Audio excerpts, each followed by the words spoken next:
So here's an update of where I am with building the X-Wing cockpit. Just trying to get the scale right. So I've made these templates that I took a 3D model of an X-Wing cockpit in Google SketchUp. Well, it's just SketchUp now anyways. And I printed out the templates, put on some cardboard. You can see I've already mocked up these button panels here to make sure everything would fit. And I've got another one that I've already 3D printed apart for when I put together. There's the front panel. I've tried to, it's a kind of hard three-dimensional shape for this cockpit, but the rest is pretty simple. Sorry, I'm just using my phone, but trying to get this to fit with some tape. I think I'm going to have to cut it with some wood and cut it at an angle to get these angles to hold up in a stable position. I made a 3D model it, but I made some new parts here to try and get, if I can show this. So the side panels here, where like your throttle would go or next to your seat, kind of sit about right there, an angle. But I try to make another part to drop it down lower, because in the movies and they really didn't need to worry about it working practically. So those side panels actually can come up to as high as your shoulders, or just depends on the reference model you're looking at. But anyways, that's about an 8-inch drop. I might make it lower, just something to give me options of trying to move those side panels down so they're down closer to about thigh height. So here's the first 3D printed part I've done. I've already cleaned it up, and actually I had to do a little bit of sanding. I tried to be as precise as I could with the measurement on the buttons so they would fit, but it's a little bit off, or it could just be the printer. The 3D printer might not be calibrated properly in one direction. Well, I'm trying to grab this other part that it's to replace. There we go. So this is the part here it's going to replace. Right here. Panel Luke uses to turn off his targeting computer. It's not movie accurate with the lines and the art, but it's a close approximation, and I'll do some changes to it later. So now I gotta do is take these buttons out and put them on there. These slots here on the side are where I'm gonna put another 3D print part that's gonna be interchangeable labels that will have backlighting to tell you what each button does. I printed this a couple weeks ago, I just haven't had time to work on it till now. Really wanted to get this whole cockpit built this summer, but looking now to try and get it all done before the new Star Wars Squadron comes out. If you've seen that trailer drop. If you haven't, you should look it up. It looks like it's going to be a lot of fun. So anyways, let's get this together.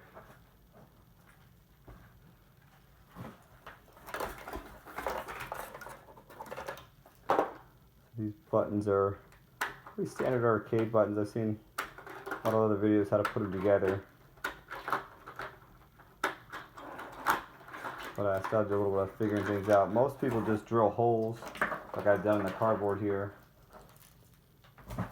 They just drill holes and put the buttons in there, but I didn't want the buttons to rotate at all, and I wanted a little bit closer, a little more flush, for them to sit a little bit lower down in the button panel than they are when you just drill a hole. I'm trying to keep this all in frame here because I don't have the best setup here at the moment.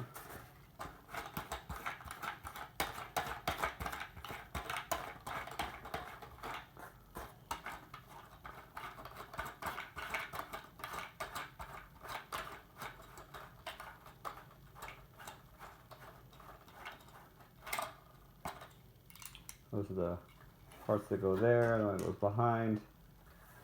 Let's see. What I'm trying to do now is put this part, instead of on the top, where this sits, it gives you much thicker, or sits much higher on the button panel, but I'm going to have it sit right there so it should sit a lot lower. You can see here where I had to sand down the material. Well, I just use a Dremel and a X-Acto knife. This whole thing's about it's 3 millimeters thick, so plenty strong. I use PETG, it's or PETG. It's a really tough, strong material. Won't warp to heat like PLA will.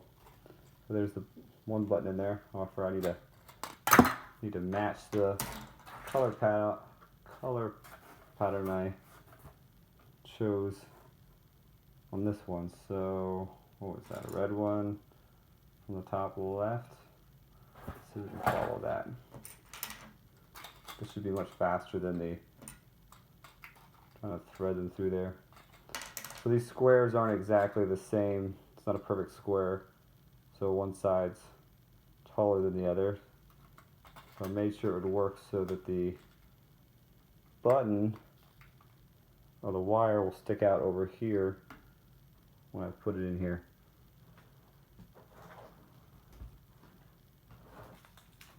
The board and the wire harness. These go in like that, so this should all be facing out. I know it's kind of messy right now. I also need to print a place to mount that board. So here's the first one.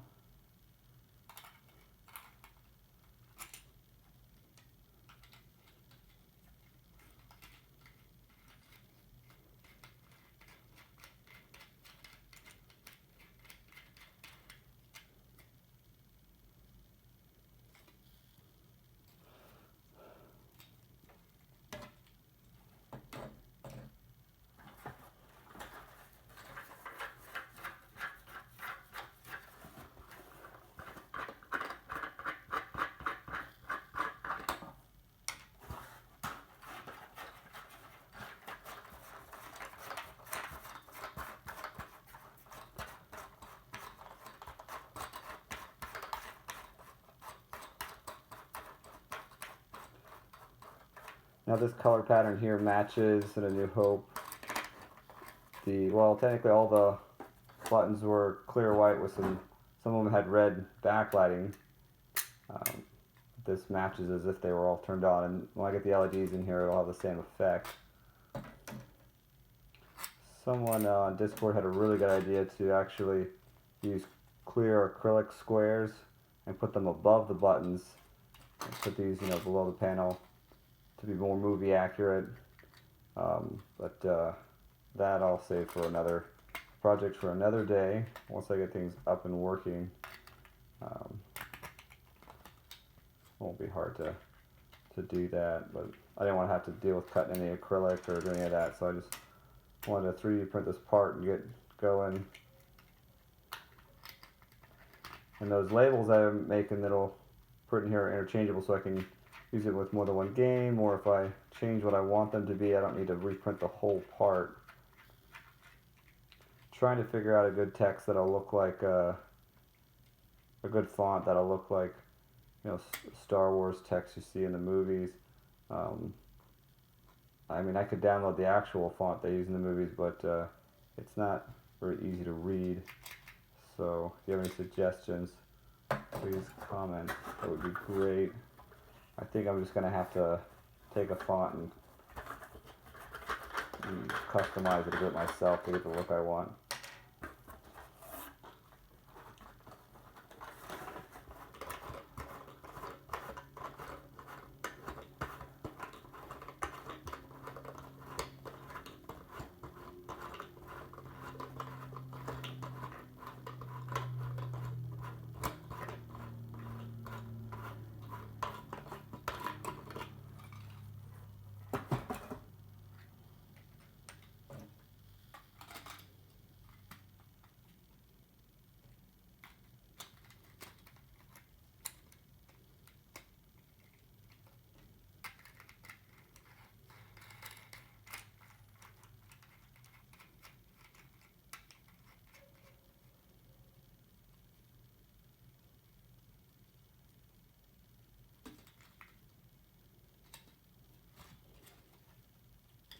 I bought all these buttons online from what's it? I think it's AliExpress, direct from China.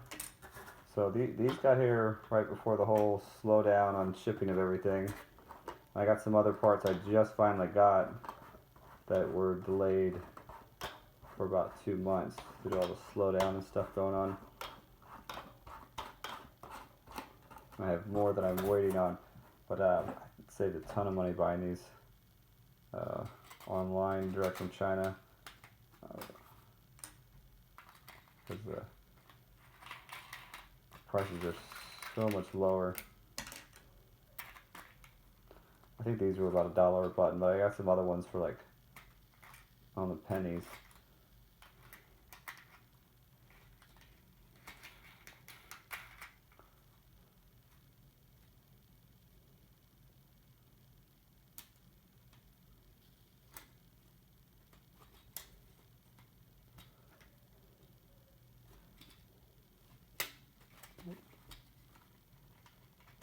Wasn't in all the way. There we go. They don't have any click to them until you put in the button assembly with the LED in it.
The other reason I wanted to do come out in squares instead of just drawing simple, circles on a wood board or something is, or acrylic. Or I probably would use acrylic because I want to backlight it, but I don't want to mess around with cutting with acrylic. And I have a 3D printer, so I should justify using it. But anyways, if it's in a circle like this, it can out of alignment. So I thought it would look a little bit nicer doing it this way. So far, it seems to be working.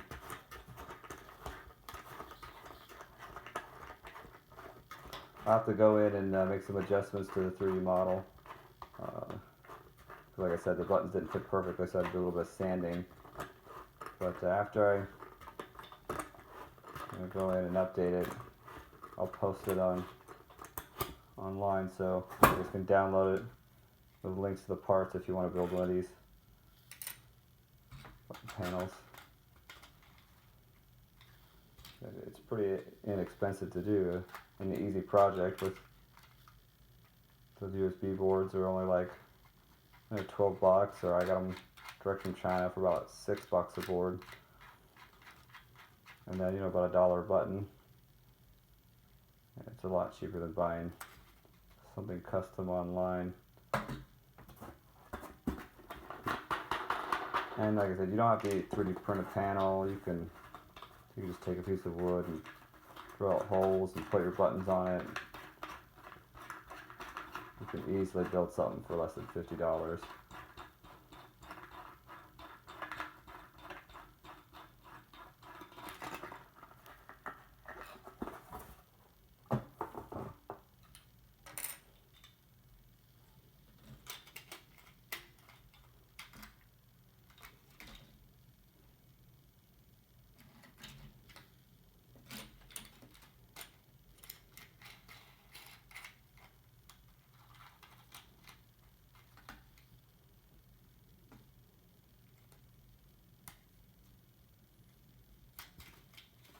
Who cares? The back squares aren't aligned. It's not important.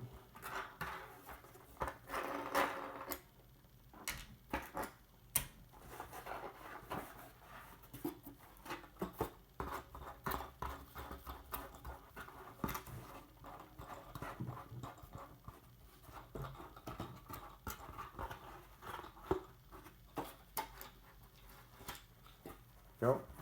Alright, so we're done with that.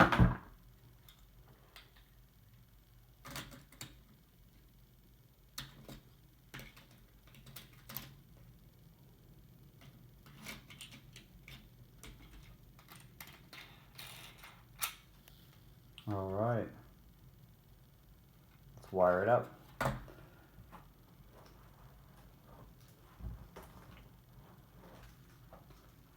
So here,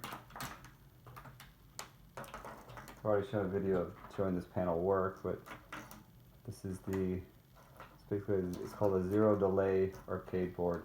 It's got 12 buttons and 4 directional buttons, and I'm going to use some software to change the directional buttons. Can be axes or hat switches, but it'll keep defaulting the hat switch that I could use as an in-game command to the axes. It just does full on off, so it just does a full axis deflection and the XY for your joystick in a video game or an arcade game, really.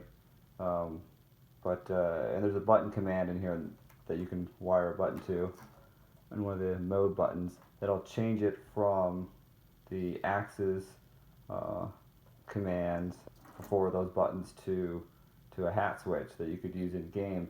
But it defaults every time you restart your computer. It'll change or disconnect, reconnect the controller. It'll change it back to axis. So instead, I'm just going to leave them as axis and use some software to change those into button commands, joystick button commands or keyboard commands. Like, I'm just going to take these wires off to make it easier.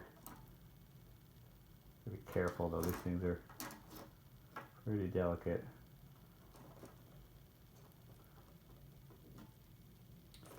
And like I said, all these buttons are going to be, they light up, they have built-in LEDs. What I'm going to have to do is, I'm waiting on, some of the parts that I'm waiting on are, ooh, be careful, or some wires that hook to the 5-volt power terminals here, and they daisy chain it, so, or else I'd only be able to hook up like 2 of them. But these don't, you really shouldn't push these in all the way until you're done, because they do not like to come out.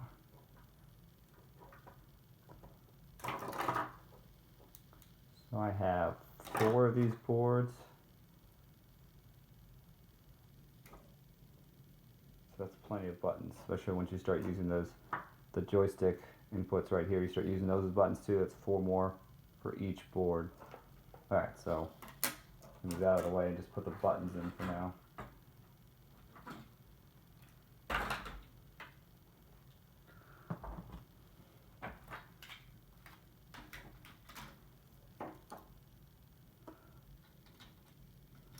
So these are kind of tricky. At first I was worried I was going to break them, but this little notch just needs to, let's see if you can see that.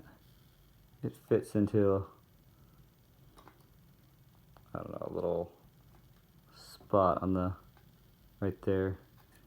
So you could push it in and turn it. When you first get them, it's kind of hard to turn. You think you're going to break it, but I mean, you just got to keep checking to make sure you're not going to break it if you don't have it lined up right. But it's much easier after it's been done before to click them in.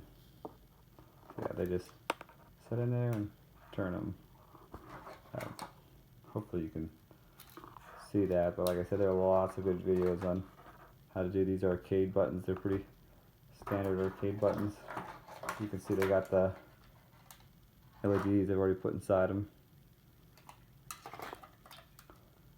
Oh, that one didn't go all the way. So these are the wires for the buttons, and the wire where the terminals for where the button wires go, and then here are the terminals for the LEDs. And I ordered wires that match these sizes for these terminals. They just clip on. That way I don't have to do any soldering, to worry about any fumes, or if I want to change how things are, I can just take them off and move them. So there's a few more. Where'd they go? Here we are. 2 more here. So there's only 8 buttons on this panel, but I'll find uses for the other buttons. I'll put them somewhere else and run wires to them. So now they click with the fully assembled button. Well, I'm just going to wire it back up to the board. There's the first button panel right here. Got to build a cockpit to put this panel in. Sorry, it's fun to push that. Show you some of the other parts I ordered that finally came in. Well, first here's the box here. Got about, I don't know, 80 or 100 wires, or set of wires that they plug in. Got more boards in here and their USB cables.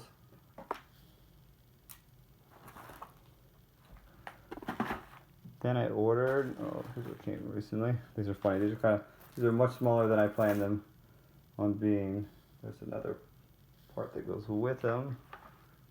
Where is it? There are some button covers I got, like missile button covers, safety covers for switches.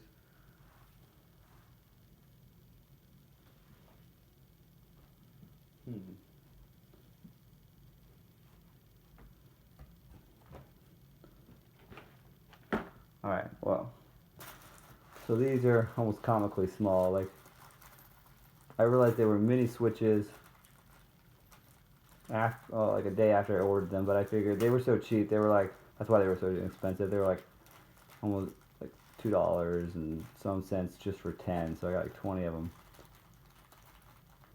So you can see these are pretty small. They're momentary switches.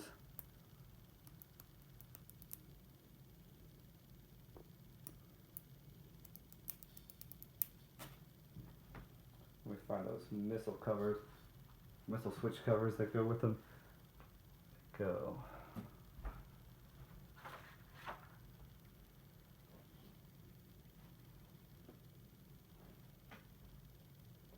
Finally, here it is. Alright.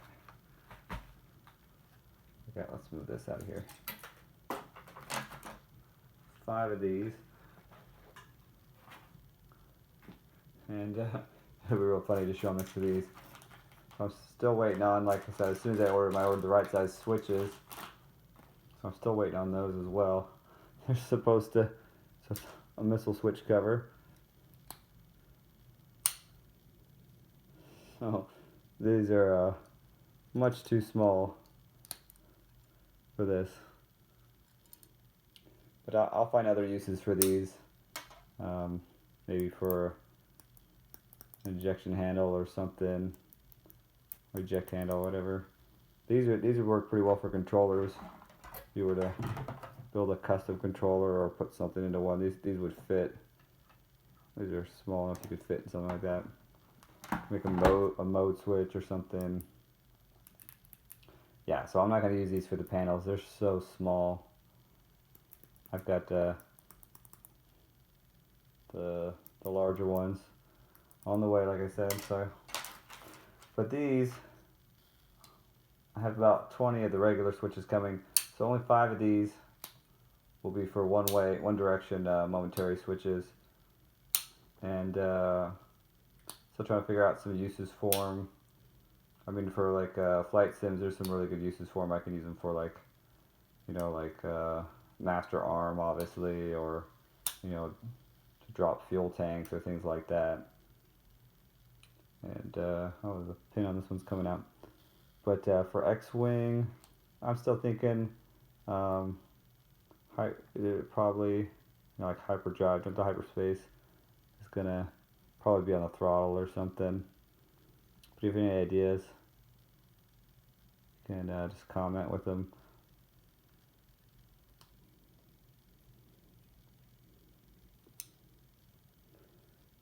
Yeah, I want to get a tool and bend that back in there. See if the other ones are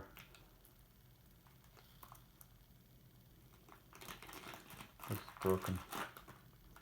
Oh, that one's good. Alright, that's all I have for now. Hope I have some more progress to show you soon.